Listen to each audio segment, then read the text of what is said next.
ನಮಸ್ತೆ ಸ್ನೇಹಿತರೆ, welcome back to cooking ನನ್ನ ಪ್ರಾಣ ಚಾನಲ್. ಇವತ್ತು ನಾನಿಲ್ಲಿ ಕೋವಾ ಬಳಸಿ ಗುಲಾಬ್ ಜಾಮೂನ್ ಮಾಡೋದು ಹೇಗೆ ಅಂತ ತಿಳಿಸ್ತಾ ಇದ್ದೀನಿ. ನೋಡೋಣ ಬನ್ನಿ.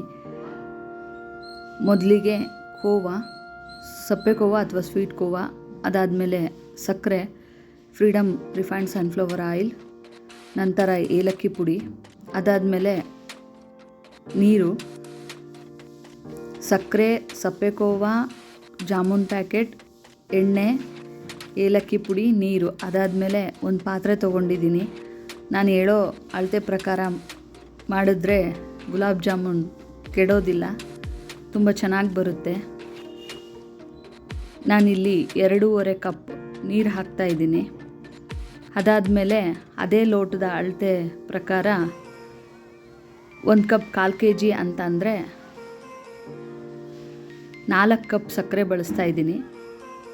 ಮೀನ್ಸ್ 1 kg ಸಕ್ಕರೆ, 2 ಪ್ಯಾಕೆಟ್ ಗುಲಾಬ್ ಜಾಮೂನ್ ಪೌಡ್ರ್ ಬಳಸ್ತಾ ಇದ್ದೀನಿ. ಇಲ್ಲಿ ನಾನಿಲ್ಲಿ ನೀರು ಹಾಕಿದ ನಂತರ ಅದಕ್ಕೆ ಸಕ್ಕರೆನ ಆ್ಯಡ್ ಮಾಡಿ ಕುದಿಲಿಕ್ಕೆ ಇಡ್ತಾಯಿದ್ದೀನಿ. ನಂತರ ಒಂದು ಬೇಸನ್ ತೊಗೊಂಡು 2 ಪ್ಯಾಕೆಟ್ ಗುಲಾಬ್ ಜಾಮೂನ್, ಅದಾದಮೇಲೆ ನಾನಿವತ್ತು ಸಪ್ಪೆ ಕೋವಾ ಬಳಸ್ತಾ ಇದ್ದೀನಿ. ಸಪ್ಪೆ ಕೋವಾ ತೆಗೆದುಬಿಟ್ಟು ನಾನೇನು ಬೇಸನ್ ತೊಗೊಂಡಿದ್ದೀನಲ್ಲ ಅದಕ್ಕೆ ಹಾಕ್ಕೊಂಡು ಈ ರೀತಿಯಾಗಿ ಅಂಗೈನ ಸಹಾಯದಿಂದ ಚೆನ್ನಾಗಿ ನಾದ್ಕೋಬೇಕು. ಎಷ್ಟು ಚೆನ್ನಾಗಿ ನಾದ್ತೀವೋ ಅಷ್ಟು ಚೆನ್ನಾಗಿ ಗುಲಾಬ್ ಜಾಮೂನ್ ಬರುತ್ತೆ. ನಾದಿದ ನಂತರ ನಾವೇನು ಗುಲಾಬ್ ಜಾಮೂನ್ ಪ್ಯಾಕೆಟ್ ತೊಗೊಂಡಿರ್ತೀವಲ್ಲ ಆ ಪೌಡ್ರನ್ನ ಸೇರಿಸ್ಕೊಳ್ತಾ ಇದ್ದೀನಿ.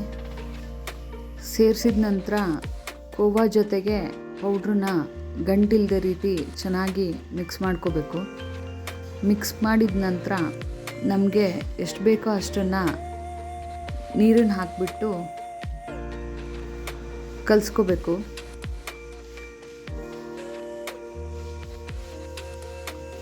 ನೀರನ್ನು ಬಳಸ್ತಾ ಇದ್ದೀನಿ ನಾನು, ಸ್ವಲ್ಪನೇ ನೀರನ್ನು ಹಾಕ್ಕೊಳ್ತಾ ಇದ್ದೀನಿ.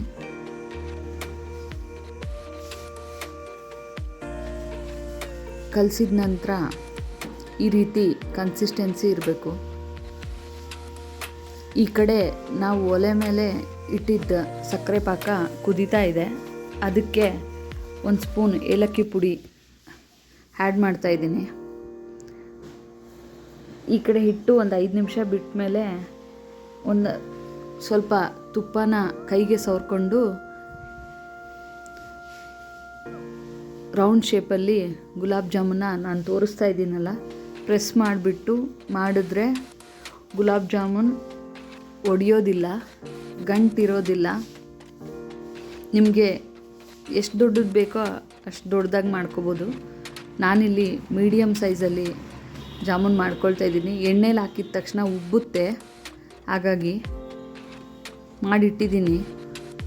ಈ ಕಡೆ ಸ್ಟವ್ ಮೇಲೆ ಎಣ್ಣೆ ಕಾಯ್ಲಿಕ್ಕೆ ಇಟ್ಟಿದ್ದೀನಿ. ಉರಿ ಲೋ ಫ್ಲೇಮಲ್ಲೇ ಇರಲಿ. ಎಣ್ಣೆ ಕಾದ ನಂತರ ನಾನೇನು ಉಂಡೆ ಮಾಡಿಟ್ಟಿರ್ತೀನಲ್ವ, ಎಣ್ಣೆಲಿ ಹಾಕಿದ ತಕ್ಷಣ ಮೇಲೆ ಉಬ್ಬಿ ಬರಬೇಕು.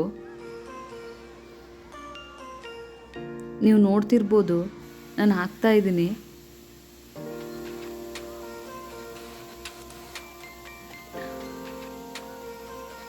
ಮೇಲ್ಗಡೆ ಬಂತು ಉಬ್ಬಿ ಒಂದು.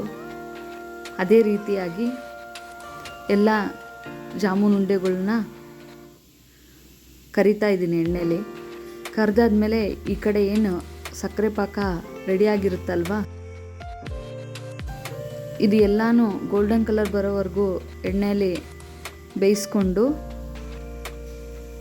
ಕೆಳಗೆ ತೆಗೆದು ಒಂದು 5 ನಿಮಿಷ ಬಿಸಿ ಆರ್ಲಿಕ್ಕೆ ಬಿಟ್ಟು, ಅನಂತರ ಸಕ್ಕರೆ ಪಾಕ ಬಿಸಿ ಇದ್ದಾಗಲೇ ನಾನು ಕೇಸರಿ ಹಾಕೋದನ್ನು ಮರ್ತಿದ್ದೆ. ಸೊ ಹಾಗಾಗಿ ಇವಾಗ ಸ್ವಲ್ಪ ಕೇಸರಿ ಬಳಸ್ತಾ ಇದ್ದೀನಿ. ಆಪ್ಷನಲ್ ಇದು, ಫ್ಲೇವರ್ ತುಂಬ ಚೆನ್ನಾಗಿರುತ್ತೆ. ಮಿಕ್ಸ್ ಮಾಡ್ತಾ ಇದ್ದೀನಿ ಜಾಮೂನ್ನ ಸಕ್ಕರೆಯಲ್ಲಿ ಹಾಕಿ. ಎಲ್ಲ ಜಾಮೂನ್ನ ಸಕ್ಕರೆ ಪಾಕದಲ್ಲಿ ಹಾಕಿ ಅರ್ಧ ಗಂಟೆ ನೆನೆಲಿಕ್ಕೆ ಬಿಟ್ಟು, ಅದಾದಮೇಲೆ ಜಾಮೂನ್ ರೆಡಿಯಾಗಿದೆ. ನೋಡಲಿಕ್ಕೆ ತುಂಬ ಚೆನ್ನಾಗಿ ಕಾಣ್ತಾ ಇದೆ, ತಿನ್ನಲಿಕ್ಕೂ ಸಹ ತುಂಬ ಚೆನ್ನಾಗಿರುತ್ತೆ. ನಮ್ಮ ಮನೇಲಿ ಬಾಳೆಹಣ್ಣಿನ ಜೊತೆ ಜಾಮೂನ್ನ ತಿಂತಾರೆ. ಅಥವಾ ಐಸ್ ಕ್ರೀಮ್ ಜೊತೆನೂ ಟೇಸ್ಟ್ ಮಾಡ್ಬೋದು. ನೀವು ಈ ರೆಸಿಪಿನ ನಿಮ್ಮನೇಲಿ ಟ್ರೈ ಮಾಡಿ ಯಾವುದ್ರ ಜೊತೆ ತಿಂದರೆ ಚೆನ್ನಾಗಿರುತ್ತೆ ಅಂತೇಳಿ ಕಮೆಂಟ್ ಮೂಲಕ ತಿಳಿಸಿ. Thank you for watching. Please like and subscribe my channel.